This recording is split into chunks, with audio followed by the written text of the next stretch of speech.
Cordial saludo, queridos hermanos. Feliz miércoles. Hoy iniciamos la novena de Aguinaldos. Una bella y antigua tradición muy nuestra, muy colombiana. Una tradición que se remonta al siglo XVII. Un fraile en Bogotá compuso la tradicional novena de Aguinaldos. En el siglo XIX fue reformada por una religiosa de la enseñanza. Y básicamente es el texto que tenemos, sobre todo los gozos que son inspirados en figuras e imágenes bíblicas. El Evangelio de hoy nos presenta a Jesús hablando de Juan Bautista y de su tarea de anunciar la llegada del Evangelio y de la redención.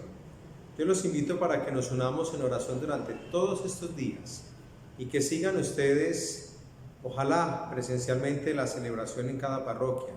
Desde la catedral tendremos la Eucaristía y la novena todos los días a las 6:30 de la tarde. Se transmitirá por estas redes sociales Catedral y Diócesis de Buga. Que el Señor les bendiga a todos en el nombre del Padre, y del Hijo y del Espíritu Santo. Amén.